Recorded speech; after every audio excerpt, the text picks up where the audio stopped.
This is Pastor Troy right here. Get ready for what we call something incredible. It's called the Best of Season 3. Our executive producer, Donna Korniski, has gone in the files. She's dug around, looked at your comments, and she's picked the best of Season 3 to throw back at you. So over the next few weeks, get ready. It's coming up right now. The first of, the second of, and a whole season of nothing but the best of Season 3. Get ready as that episode rolls now, and don't worry, we'll have new Season 4 episodes coming at you very soon. Be praying for us. We'll see you soon. I'm Pastor Troy. You've been on the dock. Now get ready for Season 3 Best of.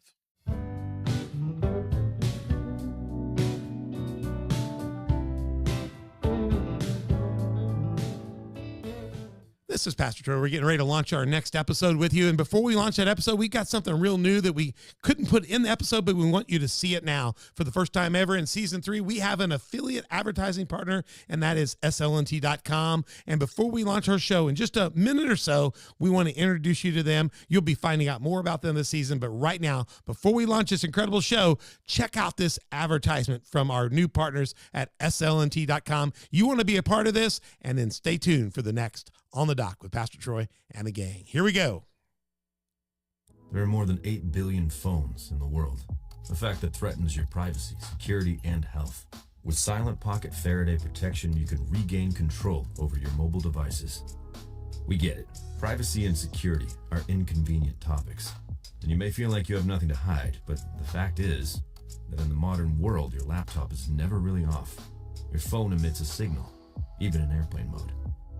And everything from your passport to your credit cards contains RFID, and all of it contains valuable private information that is easily exploited in the wrong hands.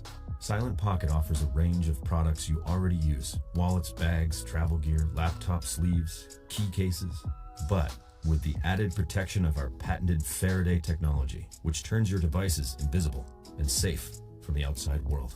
Many industries, from top business professionals government officials, require the use of Faraday products for the day-to-day security of them and their staff. They understand that we are constantly at risk and take the necessary steps to prevent future attacks. We offer this elite technology to anyone that values their personal data, and we are proud to offer a premium range that fits seamlessly into your everyday life, providing security without looking like a tinfoil hat. As we learn to live with technology, Silent Pocket stands on the 3 pillars of privacy, security, and health. Our goal is to provide harmony with mobile technology without risking our most valuable information.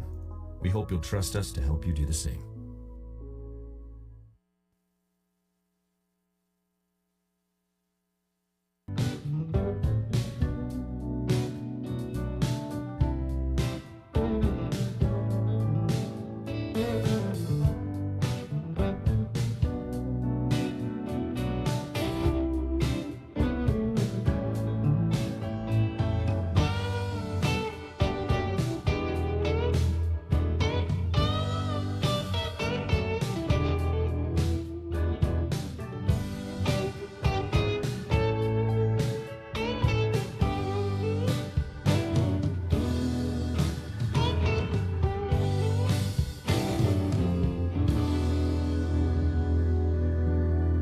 And you're with Pastor Troy here on the dock.org, dropping episodes every Tuesday and Thursday. We've been doing that now. We're in Season 3. Check that out every Tuesday and Thursday. Something new's coming your way. We're all about conversations around this cottonwood table that will propel you out of these seats. This beautiful picture that my daughter drew, Megan, she's an artist, out of the shallows and out of that pass into the deep, and that lighthouse, the hope of Christ, will keep you safe out there.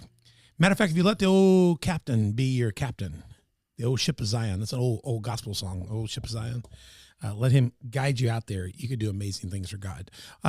We're going to tell you a little bit more about the show, but we're in studio with some people that have really let Jesus captain their lives to do amazing things. So you're here for a good episode, part 3 of it.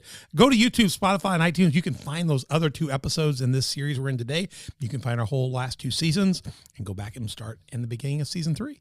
Google Play, Facebook, Roku, Rumble, Sermonet are our auxiliary channels, but go to YouTube, Spotify, and iTunes first. And Facebook, Instagram, Twitter, Telegram, and Gather are our social media sites. Sound like that plane's bombing us outside, doesn't it? That's the first time I've heard an airplane go over through my headset. Man, that must be that new big Contour airline plane or something. I don't know. Airbus. Yeah, Airbus. Gosh. Facebook, Instagram, Twitter, Telegram, Getter. Let us know if you heard the airplane buzz our church. We're at the end of a runway, this church is. We're getting bigger planes out here. The Chicago planes are bigger Going than to Chicago. Cape Air is just like, it's like 5 o'clock Charlie on MASH. But these Contour Airlines, a big plane. It hits our house every We have night. military stuff. Yeah, every now and then you get some made here. Go check us out. We don't like you to gripe on our social media. We like to hear testimonies and conversations. But if the airline stuff bothered you, gripe about Donna. Donna's our tech today. She let it go through the mic. No, Donna's here. She has no camera. She can't defend herself on microphone. She's over there in isolation and silence. And if you hit subscribe, like, notify, then YouTube likes us better. They'll give us, maybe sometimes they'll monetize us. Hey, if not, in the meantime, go to my Patreon. It's our site. Patreon is a application where you, as a non-for-profit organization, they'll help you monetize and do donations. And so On the Dock with Pastor Troy is on my Patreon. Download the app with your Google or your Android or your iPhone, and you can look up On the Dock and you can find out how to be a part. There's 4 levels of partnership, 3 levels of sponsorship. I like it. You got the lower third up there. I like that. We got 4 levels of partnership, 5, 10. I got to go look at it. 5, 10, 20, $50 a month. You can support what we're doing, bringing in our guests and different things, and getting Donna a microphone and her own camera. We normally have one for her, but we're at 4 guests. We're maxed out. So we need a board that can hold like 6 microphones, because we've got some stuff later this season we're planning on. We have another studio to this side. And we're going to have some stuff. We're going to have like 6, 7 people in here. It's going to be like a cage match. But we got to get a few more microphones to do a cage match, maybe another camera too. Show us that one camera that's the old camera. Which it would be our, see that crappy camera? No, you got to look up here, right here, Mike, out here. See, this is our season 1 camera. Okay. Show them our season 2 cameras. Boom. Wow, so these are this is what we did the whole season 1 with. I mean, I can't believe anybody even look at me like that. I'm sorry. See that? But we've been letting Donna use that. So that's been the Donna cam. But today we have more guests, so we have it over here. And we need to get a better Donna cam. And then Donna got a light. We bought Donna a light finally. And then we need another Studio B cam. So help us out. Go to my Patreon, be a partner of the show, or you could be a sponsor. And a sponsor, we'll talk all about you. We'll drink your product, Crown Brew here. We'll put a cup on the table instead of my On the Dock cup. And we may maybe even do a show about you. We'd love to have you go check that out. And we just got picked up as an affiliate of SLNT. Go check out the Faraday bags and reclaim your right to disconnect. I hope you saw that promo that we did on that. We also have that product code in our notes of the show, slnt.com/discount/OTD, or you can just go to slnt.com. If you put in OTD at the end of the code, you're going to get a lot cheaper price because you get a discount because you put in OTD, and you're going to get some shipping discounts and all kinds of special things will pop up. So go check that out. Go to onthedock.org. You can find all of our links to all of our platforms. You can find a link to my Patreon and a link to how to buy your own Faraday bags. And hopefully you'll find that. info@onthedock.org is our email. You can get questions answered and all these things. I'm on studio set, and we've got our co-host back. Mother Beth is back. We got rid of the bearded Beth. Bearded? Yeah, in the first episode when she's filling in, I said, Dan's filling in for Mother Beth. She put your lower third in. Yeah, she put your lower third in. So we decided that his hair was here, and so he's the bearded Beth. Oh, okay. So now you've shaved and you've got your hair fixed. She was. Your hair looks marvelous.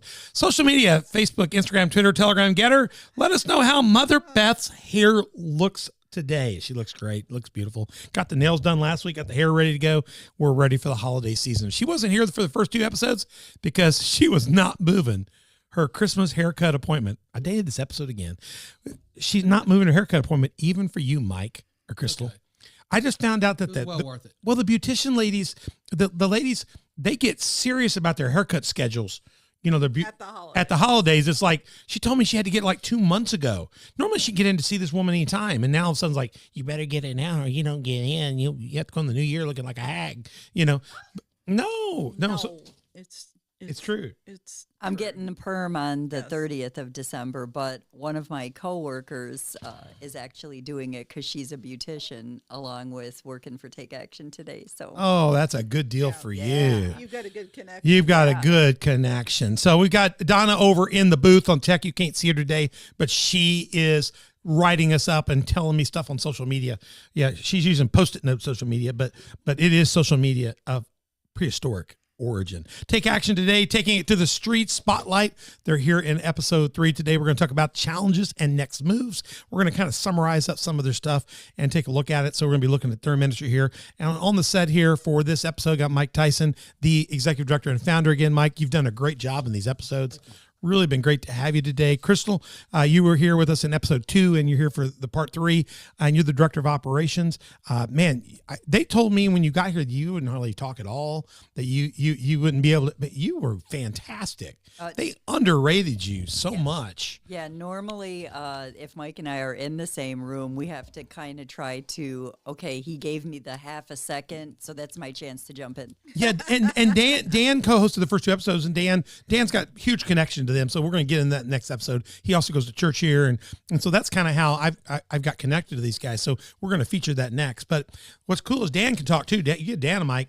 You 3 of you guys with a mic were dangerous. I mean, that's the first time I've been called down by our producers. They're like, "You're at 55," because 45 is our goal. We never hit that, but we kind of like 55. We're like cutting bait, and we have gone to 65. Don't get me wrong. And of course, you didn't add to that at all. No, I couldn't get a word in edgewise. I told Dan didn't talk a lot in the first episode, and in the hall I said, "Dude, you got to grab the mic like you own it." I said, "It's like a ball, fumble. You got to get it. Just punch me out of the way." That's why I'm glad I'm on this side, because I waited. Yeah. Same with him. I was watching. I was like, now's my chance. Yeah, you just got to jump in. You just got to weigh in. Yeah. And Mike's not scared of that at all, so he can handle it. That's right. No, you did a great job. You guys are fantastic, and what you're doing is great. Now, I got 2 follow-up questions from our social media work here in my notebook, and I want to ask these before we do the summary, and then we'll get into challenges and moves. Okay, there are a lot of people out there. Go watch part 1 and part 2. Fantastic. Okay. Crystal, Mike, I'm going to give this to you both. And I know if Dan was here, he would do this, but I know that Donna, all of us, we all have church backgrounds, whether it be Catholic background. You were raised Catholic, right? Okay. I was raised Presbyterian, nothing. And then I was a Methodist pastor. Now I'm a non-denom Wesleyan pastor still, but everybody has a different background. Some of the worst wounds out there are the church wounds, are the Christian wounds, the wounds of so-and-so brother, so-and-so sister, sexual molestation, abuse, power trips, and some of it just horrible stuff. I mean, horrible stuff. We were opening up I'm a church planner. I've planted multiple churches. We were planning our very first church in Highland, Illinois back in circa 90. And the week that our first service was starting, the front page of the paper, we bought this whole thing about come join Highland Hope for their first church service launching in Highland. And the next article below the page, United Methodist pastor, community over, being arrested for molestation of children. He's probably done it in about the last 5 places he's been. How do you like that? United Methodist Church starting, United Methodist preacher arrested. Same page. I wanted to climb in a hole because now they associate the 2 of us together. And I just think about how long that went on, how many people were damaged, and how many people will turn to other things to medicate because should have been a safe and a healing place. They were abused. Church has been used as a power control for a lot of people for a long time. So you run into people, I assume, that have deep church wounds. What do you do as a faith-based 501c3 non-for-profit? I know you will take people, we've clearly talked about, you'll take people where they are without knowing Christ at all, and you'll walk them through a process, and that process is going to let them see people who Christ has touched, and they can decide for themselves, right? Sure. Okay. What are you going to do about people that part of their recovery is massive PTSD from the church? Because it could be people that were molested, but it could also be PKs that saw what was done to their family, and they hate the church or worse. So how do you cope with those? Because I think if you're faith-based, I don't think there's a way out of life to eternal life without Jesus. But if Jesus' people have been the source of your pain, how do you get past that pain to trust in Jesus again? Yeah. Well, I was like, okay, do I have that 2-second opening? Yep, you go. So basically, because of the fact that every day I ask God to use me as a vessel, since I'm still here and I've survived that old lifestyle, I ask him to use me as a vessel. And so if I'm going to trust that Jesus is actually going to use me, he is bringing people as he sees fit to our organization, to a friend who will tell a friend who tells a friend. There's an opening. Yes, Right. I have to believe that because we have trusted God so far, and he's growing the organization and putting the word out to let people know that there is hope and there is faith. So once again, I feel like the more people that see the results, they have to believe that something is greater than us. Yes, I always tell people, don't trust in preachers, don't trust in anything other than your personal relationship with Christ. You should be able to look to leaders in Christ. You should, but the Pharisees are the ones who schemed to crucify Jesus. Yeah. The Sadducees were a part of that.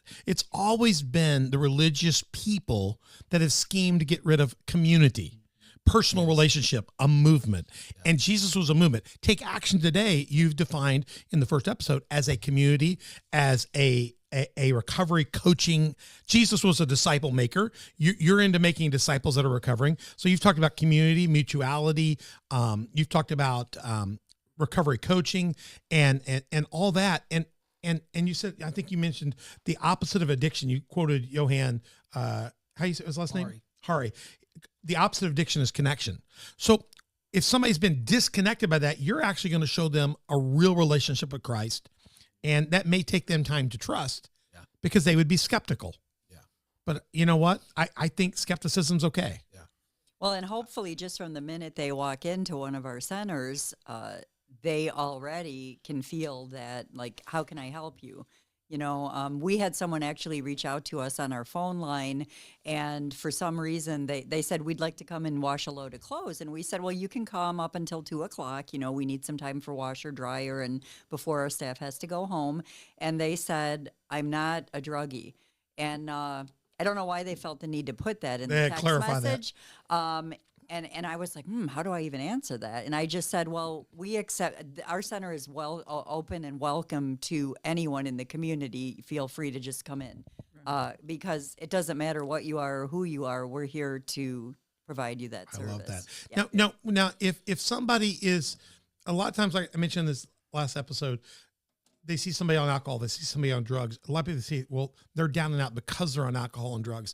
And really, we find out a lot of times there's something much deeper under that. Could have been their church experience, could have been somebody violated, could be family, could be, you, as you shared in your testimony, multiple generations of other baggage projected onto you. And you've now picked that up and it's been transferred, using counseling language, transferred to you. And you can counter transfer that to your children. Absolutely. And next generation. Happens all the time. Okay. So a lot of people see the drug addict and think, well, they're in that shape. They're homeless because they're drug addict. But as you shared, you could be homeless way before you're a drug addict. You just began to look for what you can get to find relief. And you find that. Beth didn't get to hear this in part one, but he gave the example of, what do you call it? The dual rats. What was that? Park. The rat park.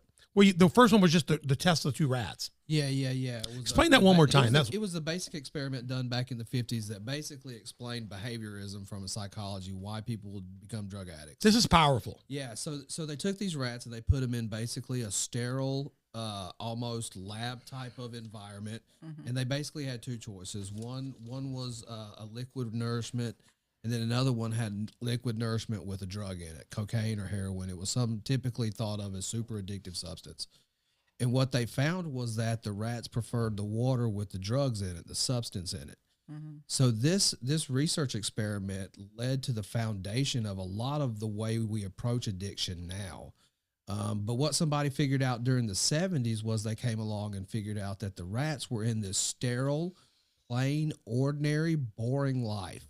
So what they did was they recreated the experiment, but this time they put the rats in what they called Rat Park, where it had playgrounds, they could socialize in community. You call it a rat paradise. Yeah.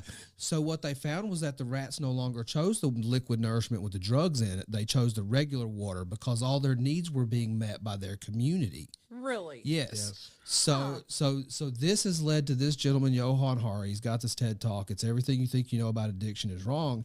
And what he proposes is that the opposite of addiction isn't sobriety, it's connection. And that really, this whole time it is. And this whole time we've been approaching substance use and drug addiction from the completely wrong perspective. Right. And it comes back to something that you're talking about similar here. When we talk about church hurt and when we talk about church trauma and people being hurt through the church, you know, at the end of the day, we're all in recovery from something. Right. As Christians, we know this as we're in recovery from sin. Right. You know, so And it manifests itself in many ways. Absolutely. And really no one's worse than the other. It just seems, the church did it, but the church crucified Jesus. So, I mean, Absolutely. So sin takes many forms, Mm-hmm. but the key is to overcome it. Right. So, and you talk about, I think we talked about it earlier about how people experience a lot of frustration working with people who experience chronic substance use and homelessness because we're so needy, you know, and we're used to, especially people from a faith-based background, they're used to being able to solve every problem with prayer. Oh yeah. Well, just a quick prayer and be fine. Yes. But for some reason, substance use and a lot of these behavioral challenges defy that. You know, the problems progress. It seems like they don't get better with just prayer. And the thing about it, Because there's new pathways and dopamine and the highs create new conflicts. what we do is prayer is very effective. We know that. We it know there's starts nothing there, but it's not does. finished. Yes, because we break those spiritual bondages, but that freedom has to be manifested in the physical world. Right. You know, and that's so hard for us to deal with because for a lot of clergy, for a lot of people, pastors, a lot of church leadership, the only thing we do to know how to do is pray. Wow, yeah. We don't know how to approach all these other issues. So at Take Action Today, we don't necessarily approach it as an addiction issue or as a substance use issue. We approach it as a holistic issue where we're addressing all of these things. And rebuild We a don't- community around them. Absolutely. Correct. We don't only want you to get better from your substance use. We want you to get better with your job. We want you to get better in your relationships with your family. We want you to get better with God, you Right. know, because it's this holistic idea of whole recovery. piece of It's it. not just, hey, let's get them sober, because there's 10 other challenges that they have to deal with. Right. But You know? some churches actually make people feel guilty Yes. if the prayer doesn't fix it. Oh yeah. you know? Yeah. Because I know my mom dealt with depression her whole life. Yes. And she felt like she shouldn't be on it. Well, she didn't like being on them anyway because they always wanted to put you on tranquilizers back then. They didn't really know how to treat Yeah. depression. But as it progressed and they came up with better ways to treat it, she felt guilty for she wouldn't do that because she felt like A lack of faith was she just should Yes. be. It's a lack of faith that was causing her to Yeah. be depressed. That she should be able to overcome that on her Absolutely. own. You know, so And that's So a theory that I like to use is that because, like I said, we started to talk in the last episode about some of my religious acquaintances and their concept. Well, I got someone to come to my, Celebrate Recovery or my Next Steps group or whatever that is, and they never came back again.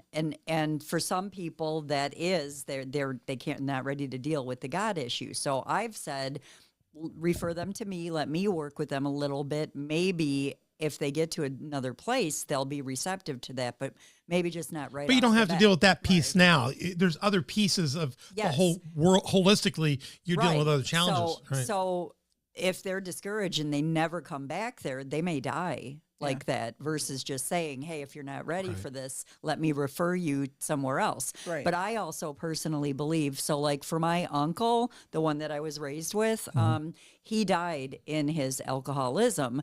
And so maybe it wasn't until he got to heaven that he was actually cured of his alcoholism.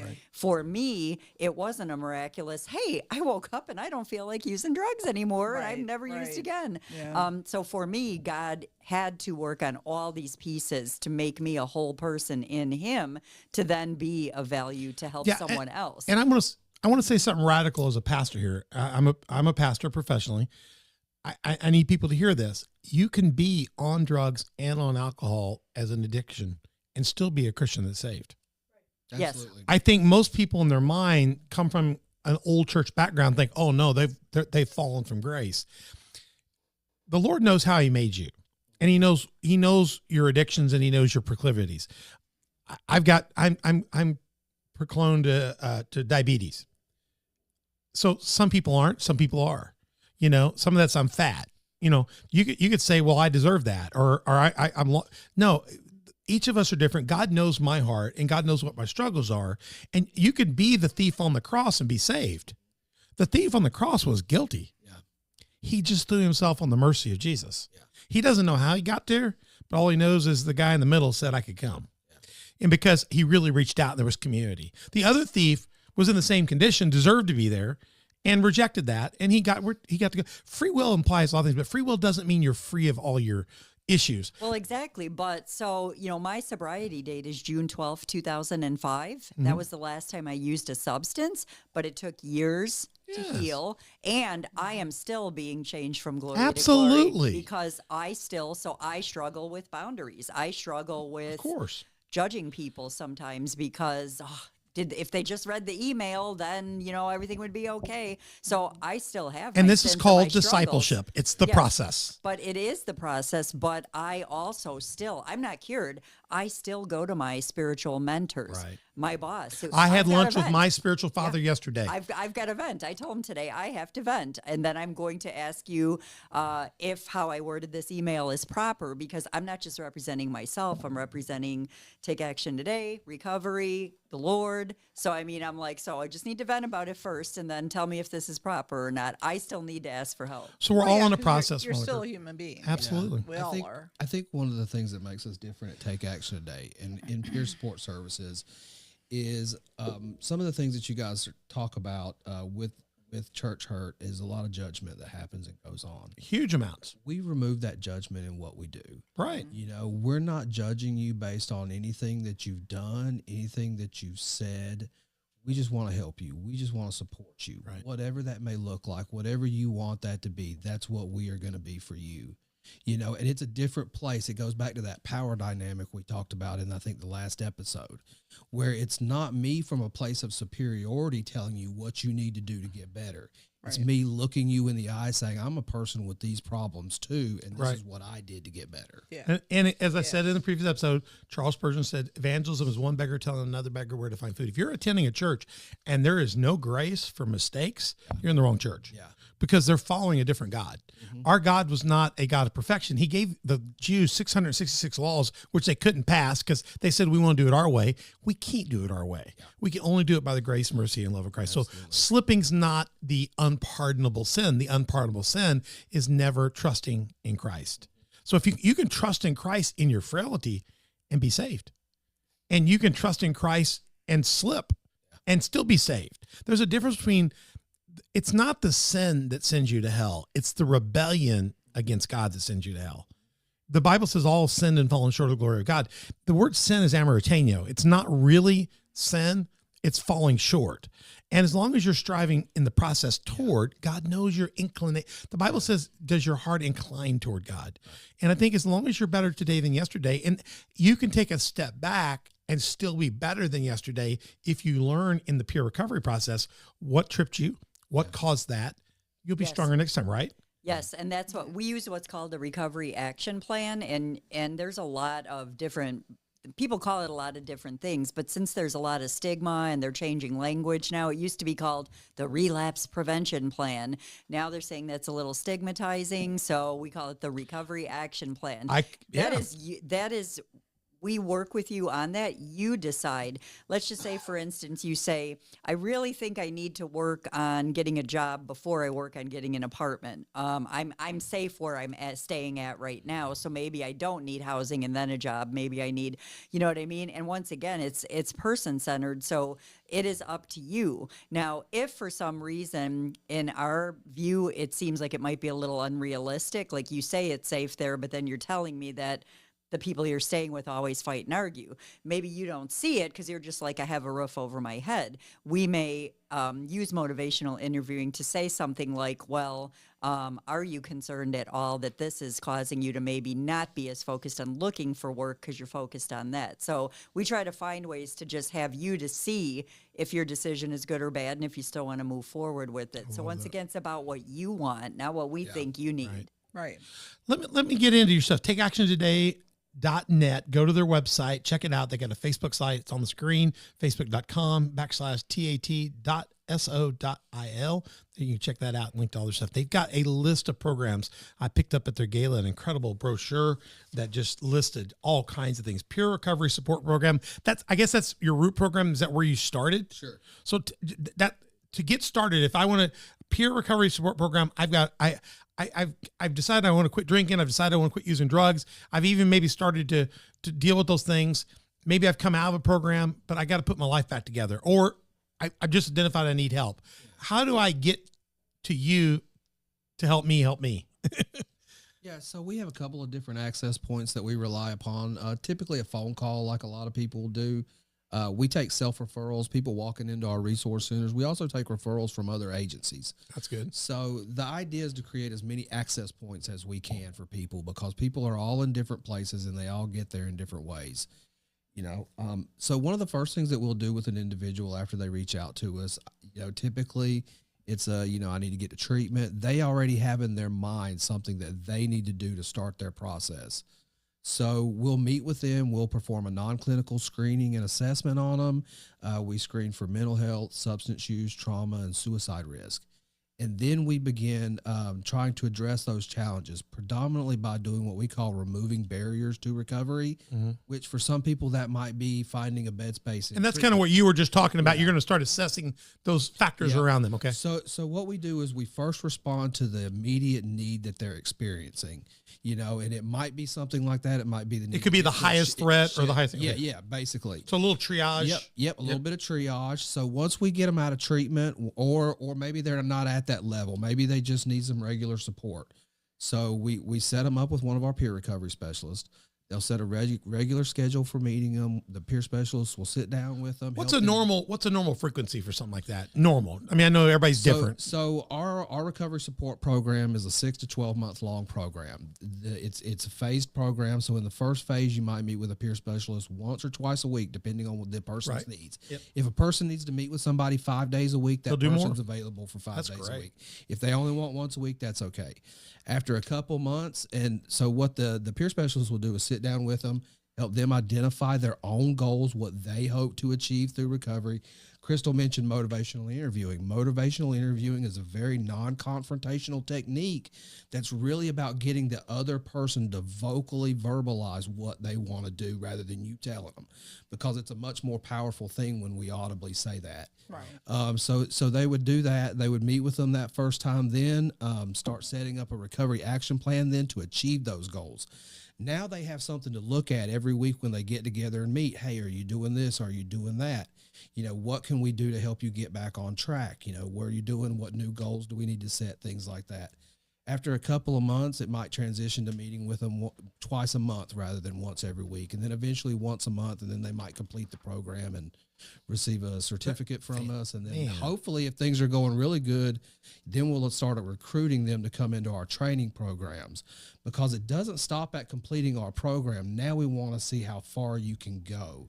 Because that's really where our strength is giving people purpose and meaning. Can some of that purpose begin to be they are giving back into other people's lives? Absolutely. Because they're normally surrounded with another group of people that have been in the world with them. Yeah. And people are seeing them claw out or come out, and next thing you know, they've got grandkids, kids looking at them. Yeah. Family looking at friends, drinking buddies, their drug buddies. Yeah. Now they have a world behind them. So you're beginning to equip them to deal with that, or at least become to use what they've learned to help somebody else walk that direction? Absolutely, because, we know this as Christians, that one of the greatest things we can do is serve our neighbors, right? Newborn Christians will lead more people to Christ in their first year sometimes than people have been Christians their Same entire thing with life. somebody in recovery. You catch somebody a year in recovery, they're just starting to get their legs, there is nobody more motivated They'll bring more to lead people. somebody else. Nothing like one beggar finding another. Yep. It's a Spurgeon thing again. And one thing I heard when you said in the first episode, you talked about recovery coaching. You defined it as that. And I was thinking so much when Dan was talking in episode 2 about the concept of coaching, that what you like about your program is you've got somebody coaching you that's been through your valley. And so when I played football, I coached football for 20 years, very successfully. My kids did well, played. And when I was playing line and defensive line, my coaches that coached me were former defensive lineman coaches. And on your defensive side, he was a defensive coordinator, at least played on the defensive side. So you when the coach was talking to you, you respected them because they had played the game, Every now and then you got a coach that never played. There's some dad that just volunteered. No, it didn't work. You needed to hear from somebody that had been hit before, and the more I hear you talk. But that's that connection. It's almost like a football coach. It's relatable. You're somebody that played, but now you're going to walk with other people as they learn to play the game you played and loved. And I hear a lot of football coaching. And as you meet with people, what we do as football coaches is we go watch film and we go back and say, what do we do wrong? What do we do right? How do we improve on that in the next game? Your technique here, you did this, or you had that, you opened yourself up to this here, and that's how you got hit. Sounds like the same thing spiritually and with your behavioral recovery. And in keeping things realistic, though, there are people who come to us for services, and I'm going to do this, this, and this. And as you said, the sin nature and just falling short as humans, we get some people who have good intentions but don't always follow through on their plan or even on their appointments, or maybe they've had a slip and they're ashamed. Even though we show them nothing but love and we don't scold them for that, we do get people, unfortunately, that have said, like, well, I stopped calling you because I had a slip and I just didn't know how to tell you, The spirit is willing, but the flesh Flesh is is weak. weak. But let me say this, and I preached about this. But we keep calling those people still, too, though. Like, hey, hope you're okay. We probably know Right. what they're doing, but we still say, hey, you could still come back and have an appointment if you can. I talked about this in a sermon like a few weeks ago, that our job as believers is to keep the light on. And when people leave the light, the prodigal father trained him up. And when the son went and spent all the money, the one thing in his despair, he remembered how he was raised, that it was better. And he went back just to be a servant. And he found out the father had been waiting the whole time for him to come home and graciously welcomed him back, didn't lecture him or shame him, but he brought him back in. And I told people, when our kids go off and they do wrong things, sometimes you have to draw a line as a parent and go, I'm not going to support you in that, but I'll be here when you're ready to come home. I'm not going to endorse that or help that, but I'll be here. We need to maintain the north, because the people you think of as maybe failing the program, they felt like they failed. They at least know where you are now. Yeah. And when they get to that farther point, they'll know where to come back to. Sure. So the son came back to the father because he had lived there and seen it. Yeah. He didn't understand it, but when he got deeper down, he did. Sometimes people are almost ready to get help because they've lost everybody, but they haven't decided themselves they need help. Yeah. I can't understate how powerful the switching the focus from the goal to the process. Yes, it's always happening. Yes, because if we focus on the end goal, that's where we see failure. When we have expectations of what people can become, and when they don't achieve that, they have failed. But when the process, when the discipleship, the growth journey is the goal. That's the goal. And you cannot fail. You're right on. That. You're right. And that's the exact same thing for coaching sports or football. Yeah. Any coach that walks in and says, we're going to win the Super Bowl, you've already failed. Because you got to get through your next practice. You got to win the preseason game. And then you got to get to your next game. And every Monday you start over in the process. And maybe the Super Bowl's 20 years from now. Yeah. But it's a building process. And so you've got to treat maybe it's 40 years. Right. But you want to improve your play. Your goal is the process. And I've never seen coaches that are bound for winning at the beginning of the season ever get there. You got to build it one game, one practice, and you practice to win. Yeah. And so the process, you'll win if you continue the process. So do you think that maybe I should apply to be the coach of the Chargers? I think you should. Yeah, the job is open. They might be better off. So the recovery, you have this. Okay, let's go on. You have the recovery resource centers, so they can go to these locations to do these meetings. Is that where most meetings occur? At the centers. Most of all of those places we mentioned that we have. So the Recovery Resource Center initiative is really our second thing after our recovery support program. And where this got started was we had these conversations back in 2020. We originally wanted to get into housing. We wanted to be able to provide people a safe space to live because, like I said, homeless gentleman passing was what motivated us. Yeah. But what we found out was that it's one thing to get somebody into a house. It's another thing to actually help them initiate and maintain recovery. And that many of our communities, if we went out right now and not right now, but 3 years ago, if we went out and opened up a sober living home in West Frankfort, because I watched it happen, the ancillary support services are not present. So you got to go up. You're having to go upstream a little bit. I got you. So we backed up and we punted the ball. We said, all right, let's set the goal. Year 8, we're going to open up a 140-bed transitional housing facility. How do we get there? But right now, our defense is going to have to play for a little while to build us up to that. So the first thing that we had to do was we went around to everybody. Everybody said, who's going to do the work? Illinois is facing a huge behavioral health workforce shortage. Huge. They're predicting us to be about 3,000 behavioral health workers short by And our 2025. daughter-in-law is a Christian counselor. Yes. There's so few of them. They just cry constantly because they're over. Yes, they're overburdened. She's and turning underfunded. everybody Yep. away. Yes. They're Yeah, she's got as Yep. many as she can and they're handle. burnt out, Yep. and there's nobody else coming in. So what happens in that situations is when people need mental health services and there's not enough resources, who gets the first services? Children, families, parents, the Pregnant people that, moms. the people that are Yep. easier to Yep. work Yep. with. Yeah.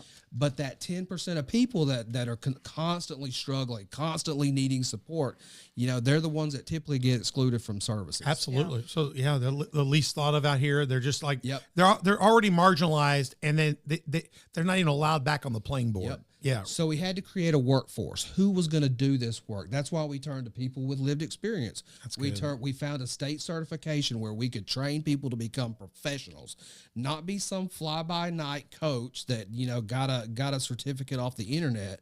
We put people through an intensive 1-year training program that is probably So in your one of the- center, you're also educating people to be the next counselors. Yes, absolutely. All right. So we needed a place to work. So that's how our resource centers got started. So that's where you're doing your training for your peer counselors at Yep. different levels of counseling. Well, okay, drug courts. I didn't know there were drug courts. Yeah. I just thought there was judge and divorce court, I guess, and Judge Judy. But you've got. Well, tell me about the drug courts. They're prolific in our area. They're overloaded. It's its own world, isn't it? yeah. So drug court is an alternative to incarceration and filling their sentence. They need more funding as well. So a lot of people probably could benefit from it, but a lot of judges put forth a lot of their extra time and effort.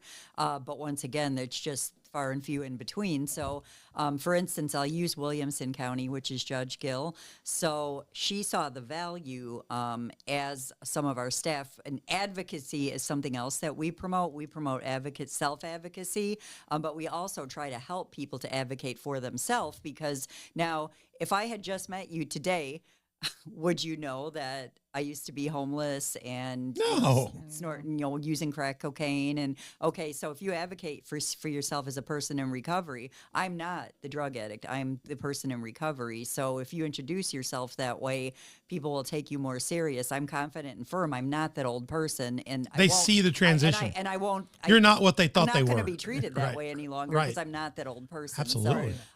So anyhow, Judge Gill saw the benefit of letting us have a seat at the table based on other people who knew about some of our services. And so basically, success in drug court means that if you continue the drug court program, which is usually about 15 months, give or take, normally what happens is then they have this whole graduation ceremony as well and go back out into the community, and they don't have to finish serving their sentence any longer. You're a changed person. You're doing the next right thing. Unfortunately, if someone does fail, and fail means whatever the judge decides based on the laws and rules They currently didn't in show up. place. They didn't do their covenant. Yeah, Whatever. Exactly. And basically, so then they usually the jury ends up saying that they have to serve the rest of their sentence. But so it's a real crucial process to be. If you've been chosen to be part of drug court, they've seen something special in you, and they feel. So you're who gonna are they benefit. using in this area? Who are the So- primary providers helping them with the judge court? So sometimes, the drug court table would be a table such as this. Mm-hmm. You'll have Judge Gill. You may have a probation officer, a state's attorney, possibly. You'll have a public defender, but they may even have a clinical counselor that they're working with, maybe through outpatient, through Centerstone or a Gateway. However, they've now said, take action today. We want you here because you're working with them. Your peer services are invaluable, and it is helping to support them when we can't be there, to provide services. So I was at their gala recently, and I not only saw Judge Gill, but I saw judges from the other counties as well. They are enthusiastically excited about your partnership. Yeah, I mean, absolutely. glowing. I mean, the judges sit next to us, and they love. You're making their jobs happy. Very happy. So you think about what we always see with drug addicts and homeless people. We always see the bad behavior. Right. So now imagine you're a judge that all you do is see people on their worst days. Yeah. But then this group comes along, and they're those people you've seen on their worst days, but now you see them at their best days. Yeah. How can you Amen. not They all look of like that. parents as they watch the different groups They, get introduced. they never see it. Yeah, I loved it. It was great. Recovery education and reentry. Tell me a little bit about that piece of your pie there. So, two of our peer specialists who started out with what's called Recovery Corps. Recovery Corps is a training program through AmeriCorps where Mike hired his first two employees. Recovery Corps actually provided the education hours that were needed. Mike provided the space through his nonprofit to let them do their direct service hours and do this peer coaching while they were training.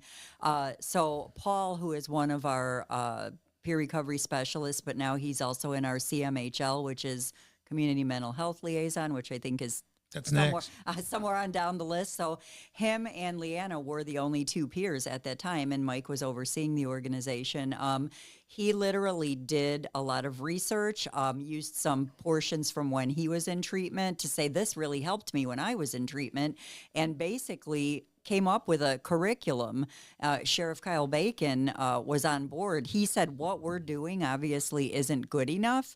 We're willing to try it and see if this helps. If it doesn't work, it doesn't work. But what we're doing now isn't really helping. So he said, let's do a pilot program in here. It was a brief curriculum, basically educating the people that were incarcerated on that there is treatment available, there is help, there's peer services. When you get out, you can do peer services with us. Maybe we'll connect you and try to find you a safe place to stay, et cetera, et cetera. And the rest is history. It took off. And like I said, that is why they were also at the gala. And So were you're honored. basically giving them a ramp to the community So- you want to build. Yes. And they can take it or not take it. Absolutely. Yes. So this is one of the most beautiful programs that we have because almost all of our staff have been impacted by the justice system. Yeah. Many of them. I have a staff member right now that at the beginning of COVID was in Menard, was in the pit at Menard. Now he is going in the Franklin County Jail to serve in this program. And so when the program started, it was originally a 12-week program where we would bring people in a group who were in the jail. They would receive an hour-long group, an education class, training. They would also receive a homework assignment to work on during the week, and then they would get a 30-minute recovery coaching session with one of our staff for 12 weeks. We've now expanded that program to where it goes on every day, Monday through Friday in the jail. The jail administration is actually even considering setting a pod aside for a recovery pod. I love where it. people in this jail can commit to a pathway of recovery, go into this environment where they're surrounded by other people who are committed to recovery and talking about recovery all the time, to where they're not just wasting their time sitting in jail, stewing on their past behavior, perhaps learning bad behaviors. Right. Now they get to go into a positive environment that get to become healing, and they get resources. You're getting put in their upstream hands. now. Upstream. Absolutely. They're coming out. They don't have to go back in the Absolutely. trash bag, living on the street. They're going to come out with a Absolutely. plan. I see what you're saying about going upstream. So that person coming out, Yep. if there was a transitional house for them, Yes. they're way ahead of the Yes. game. So Well, what and we some have of to those people have never been in a positive environment. Exactly. Exactly. So and that's one thing that we can't forget about, and it's a part of another conversation that we started into earlier, is that the environment that a person lives in is so important. We've spent so much time talking about, back during the 80s, they came out with this study called the adverse childhood experiences. And they made the connection that a lot of these challenges are based in trauma that we experience as children: abandonment by parents, abuse, poverty. Any of these types of things contribute to our trauma. Well, what we're now starting to find out is how important that environment it is, because we're starting to call them adverse community environments or adverse community experiences. So like you say, many people have never been around people that talk in a positive manner. They've never been in an environment that's conducive to healing. Right. You know, when you're surrounded by people who have the same behavior that you just came out of, you keep getting the same bad advice from everybody. Right. So now they get to go into a place where they get loved on, they get poured into, not only by our staff, but by jail administration. The enemy Yeah, now that's comes in, and unheard of. it's a That's- whole different yeah. approach. That's That's yeah. just amazing. Community mental health and substance use liaison. What does that mean? What kind of work you doing there? So if you look at any community assessment done around our region, two of the biggest things that they will point out that we need in our region for substance use and mental health is screening and assessment. The CMHL is our response portion of our program. Those people that, like I said, if there's a gentleman that's been sleeping in a tent, and somebody will call and let us know about that, we might go out there. Perhaps it's a homeless gentleman that's been sleeping in the door stoop of a town square, or it's that individual that just keeps getting arrested for being drunk. The cops don't know what This to is do a little with bit him. interventional. Yeah. Oh, it's 100%. 100%. 100%. So they respond, they perform an assessment and the screening, and then start getting them to care. You can't rather really than make taking them to come out, jail. but you can be there to invite them regularly. Yeah. Yeah. That's fantastic. It's like deflection. So most of it's centered around people who interact with the justice system frequently.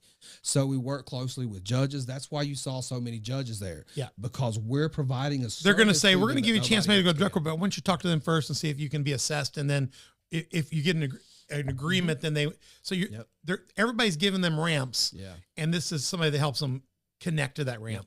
So But are they also somebody that's been in recovery themselves? So they're Yes. now a peer. Yes. So it's not just a judge telling you, it's saying, dude, take the hope. Yep. So take it out of a justice setting. Let's go to an emergency room where I've been an individual that's overdosed 3 times in the last 6 months. Right. So I go to that emergency room. How do you think those nurses and that emergency staff treat me? oh man. But now they can call a CMHL who can come to the emergency room and they can meet this individual And with give them compassion. another way of hope other than Narcan. Yep. And so now the nurses can go and do what their job is, which is dealing with everybody else. And now you have somebody from lived experience that can sit with that person and talk with them. Yeah. Right. Begin helping them identify what they want to do. And there's that connection again, that connection. Yeah. Yes, I do understand. I overdosed 12 times. Only miracle of God that I'm here right now. So yes, I do understand Right. that connection. Right. Safe Passage Program. What is that? Somebody can turn themselves into various locations, typically law enforcement or police department, and instead of locking them up, they'll call us and we'll come and we'll begin helping that individual. You'll help them through the process. Yep. And that shows they're already advocating for a better path. Yep. And the local authorities work with you Yes. because you're representing hope. Yep. And they know that there's already a process started by the fact they've reached out to you. Yep. They're beginning to take responsibility. Yep. Okay, that's Now, great. they got to do so before they're arrested. Yeah, right. Yeah, yes. Yeah, you can't get arrested and then be like, now I want help. You, But no. it's got to be ahead of time. I'm Yeah, in trouble for this. I want you guys to help me get out of this, but I'm willing to go through a process to not be in this again. Yeah. So And what go it's ahead. about is opening up access for people to be able to turn themselves into You're getting law upstream enforcement without again. going You're to getting jail. upstream. You keep going upstream. One of these days we're going to get to that house, but you've got to get Yeah. up there a bit. Narcan and Illinois DOP initiative. Now, Narcan, if you need Narcan, you're in trouble. Narcan, Well- or unless you're coming out of anesthesia from surgery. Well, and here's another thing about that advocacy. So most people hear Narcan, they think opiates, heroin addict. That's not me. I don't need it. However, you don't know if your child, grandchild, whatever Picks up something. Yeah, exactly. So Narcan is harmless. So if right now you found Narcan and you thought it was nasal spray and you ingested it, nothing's going to happen to you unless you're on opiates. It only counteracts opioids. Yes, and so we are educating the community to say it's not just for heroin addicts. What if mom or grandma, is on medication? Maybe she has dementia too. Maybe she forgot if she took a pill and now she's taking another pill. What if grandma was visiting and dropped a pill and the dog or the grandbaby found it? I've got Narcan on hand now. Like I said, harmless if nothing's happened. And we have gotten so many people to say, wow, I never thought about it that way. I'm only thinking like I don't have heroin in my house, so I don't Right. need this. I carry Narcan in my car constantly with me because how do I know that if one day I'm going through the grocery store parking lot and someone's just laying there passed out and everybody else just steps over them, because we know there are those people. Right.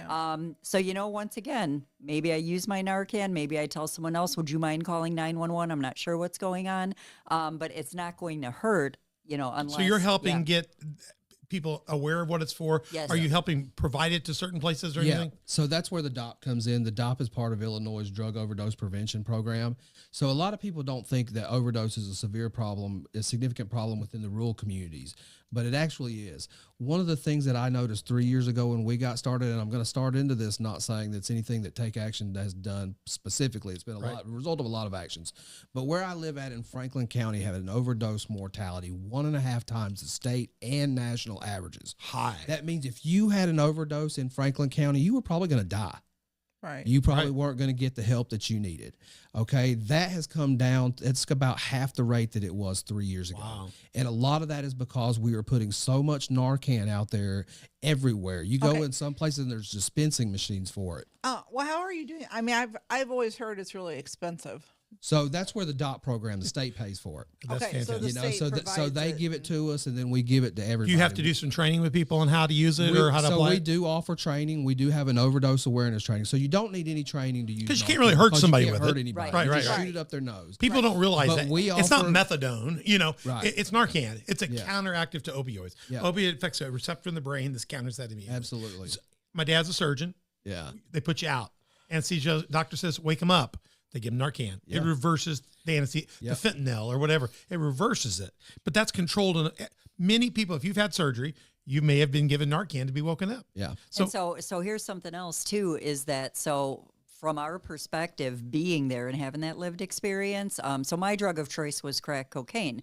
But so now we have some people who are using methamphetamine saying, I don't really need to carry Narcan because I don't use an opiate, but they're now putting fentanyl in everything. everything, Exactly. everything. Xylazine. Marijuana can be laced with Yeah. it. Everything. You guys Right. heard of xylazine? Xylazine is an animal tranquilizer that, you know, for each time we make 2 steps forward on, you know, helping people to survive and get the hope and help that they need, They you know, come out there's with something else, yeah. you know, and but we know the enemy wants to kill and destroy. Right. So basically, you know, we're saying, no, take the Narcan. I mean, like I said, we all got grandkids here now, so they've got marijuana gummy bears that look like Right. candy. You Yep. know, I mean, I might take a few So- myself, you know? Yeah. The reason why we do this, the reason why we do a lot of our programs, one of the things that I identified early on was we've oftentimes point our finger up to the northern part of the state saying, you guys are sucking up all the resources. We Right. don't have them in Tons Southern of it Illinois." going up there. And that's a lot of truth.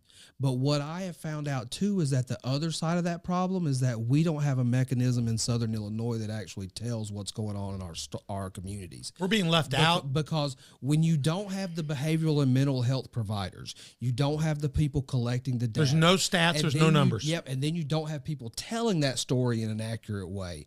So there are people up there allocating resources, making decisions that only have a very small, tiny glimpse of what it's like in a rural community in Southern Illinois. Right. So we collect a lot of this data. We collect all of our overdose, all of our. We don't collect personal information to share with the state, but we do collect all this data about what people are experiencing, and we send it upstream. And then all of a sudden, more resources are coming. But the bigger Yes. part, and that'll be the wrap up here in just a second, is that as we suddenly gets more aware of the issue, there's more resources, but there's very few organizations standing up to actually be available to go to the Yes. front line and walk with people like and you're that's doing. and that's the problem. That's why they don't have that information, because there aren't enough people down here collecting. But it as and you telling put it. light on it and more resources become available, Absolutely. it's making so that leads to the Southern Illinois Recovery Network. Is that part of this process of building that team and awareness, getting more data, getting more information, more partnerships? yeah. Yeah.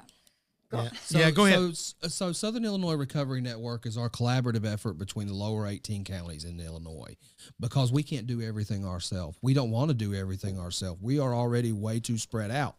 So the only other choice we have is to train other people and empower them to do the same work we're doing. So we actually encourage competition.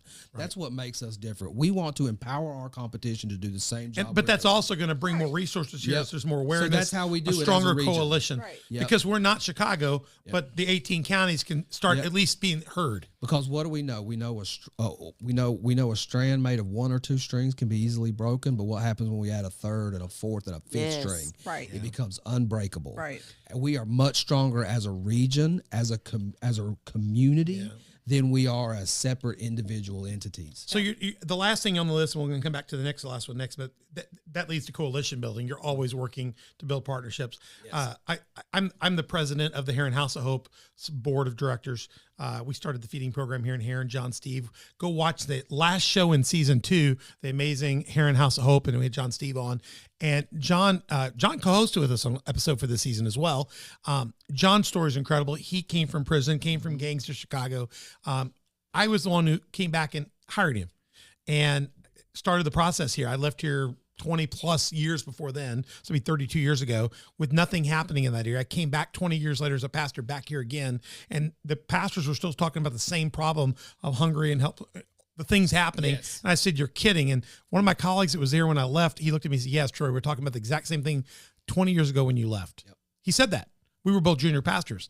And I said, dude, we got to fix this. Yes. The last 2 communities I've been in, I helped start similar, the Highland Area Christian Service Ministry, helped start something like that in Waterloo, Illinois. I said, well, we can start something here. So that led to the Heron House Hope being launched, and I led that effort. And today, John Steve is our executive director.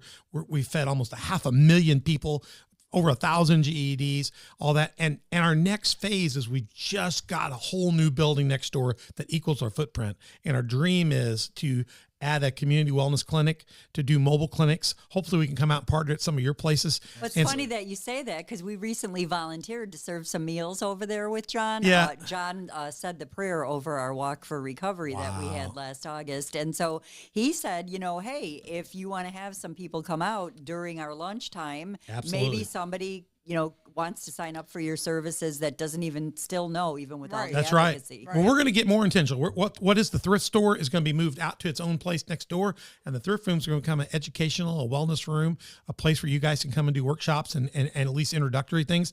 Maybe you could put a recovery resource center in there someplace. And I'm already working with Mike to have you guys help us with the behavioral piece of what will be hopefully someday down a wellness gap clinic there.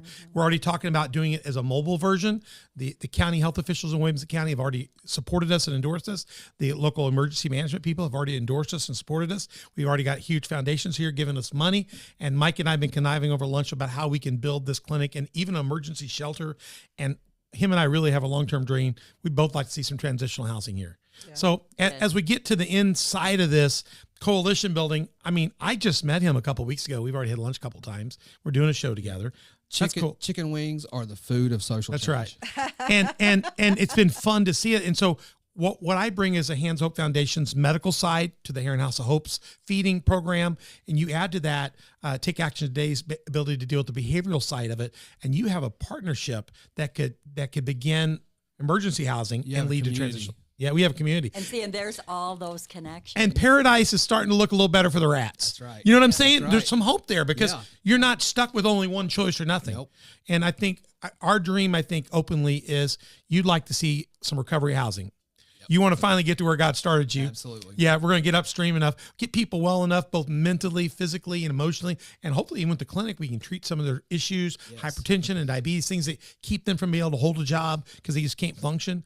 And we deal with the behavioral issues as well. And we begin to see a community get better. Will we fix everybody? Absolutely not. That's not our goal. Our goal is to give people at One Hope a chance, right? That's right. So here's what we're going to do as we wrap up this. We're not done with this series. We got a real surprise for you in episode 4. You're going to come back for that. You do not want to miss it. We're going to talk about real life testimonies. We're going to talk about from the water and death, almost certain death, to somebody that is in the leadership pathway for you in an amazing way. So we're going to meet a couple more of your staff people, and we're going to meet Dan and Rebecca Piles, part of your team, and we're going to hear their story and testimony. And they're going to dig into more about the peer counseling. Tell us a little bit more about that process of walking with people, because his story is real.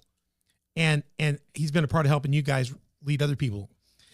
So if you know this as a pastor, you can't do anything without being surrounded by great people. Absolutely. Great people who are willing to step outside of themselves and contribute to something bigger than themselves. Right. Yep. And we have been blessed with so many of those that Take Action Today. Absolutely.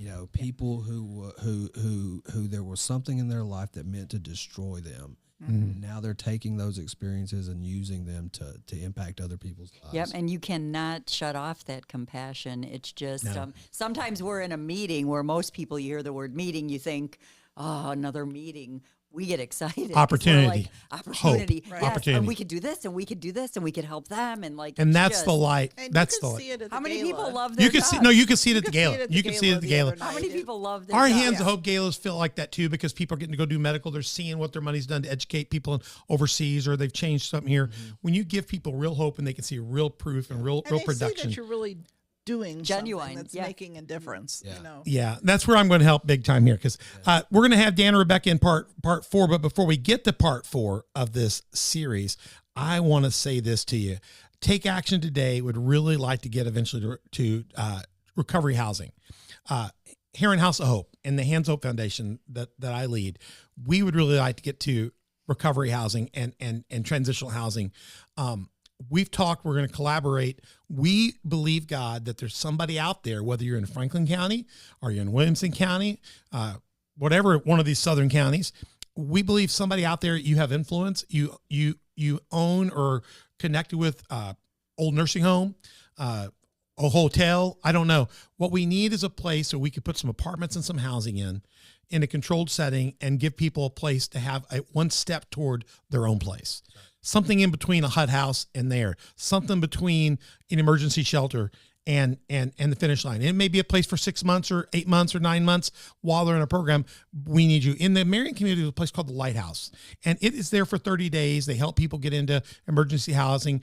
We need someplace like that for the broader part of Southern Illinois. We need someplace where they can partner with Take Action Today. They can be in peer counseling. They can be getting some medical care, and we can be helping them get toward the vision and hope and dream of having a life that they have that paradise.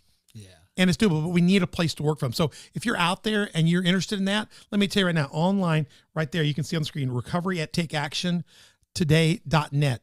Tell them, email them, tell them, I've got a place, I want to donate a place, or I just want to give some money in the future to a place, or you have a home, you're fixing to sell it, and you don't have any kids, donate the money and give it to one of our foundations and designate it to that future recovery house. Absolutely. There are people out there that can make those kind of gifts. They have nobody to leave their legacy to. Leave a legacy that would actually change Southern Illinois. And if I could also throw out there that, there are a lot of people who don't have the education or the understanding exactly. Sometimes people still think it's a moral issue. Why can't they just stop, And I hear that all the time. Exactly. So, but I'd like to say to the people who may still feel that way, if you still feel that way, give me a call and I'll make an appointment with you. But yes, just try to remember that someone who is addicted to drugs or homeless or has mental health issues or whatever, they are someone's mom, wife, father, brother, child.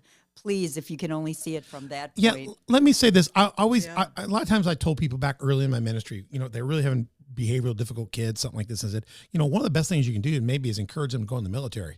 The military has a way of stripping you down and putting you back together. And then you create a brotherhood or sisterhood and a community. And that was kind of what we told people. You need to go to the military. But I hate to tell you, the people that think, well, they just need to quit doing drugs. They went to the military and the military changed them because they were stripped down and put back together. You know what I'm saying? And so most of us, even that came from right world, we were put through, the concrete was poured into us by family before us. Yeah. Some people didn't get that. And you got to go back in. I hate to tell you, right now, Beth and I are paying a fortune because of my mom's condo. They have a bunch of damage because they didn't build the footings right in Florida and things are falling in. And so we're having to spend $1.5 million or something like that. We're not. Well, the six condos, 1.5, $233 a piece to fix what they didn't do right because there's no footing or foundation, right? Some people didn't have that foundation. And if you don't have it, it's got to be put in. And a recovery house is a place where you can put in what maybe they didn't get. You call it hard work. It's hard work because you saw somebody work hard. We want to put a place where people can learn to work hard again. Working hard is not something you're born with. It's a social behavior that's developed. And maybe they got to get free of a substance, yes, but in an environment where that's lifted up. So if you're out there, it's a big ask, but there may be somebody out there that goes, I'd like to help with that. I would like to donate this.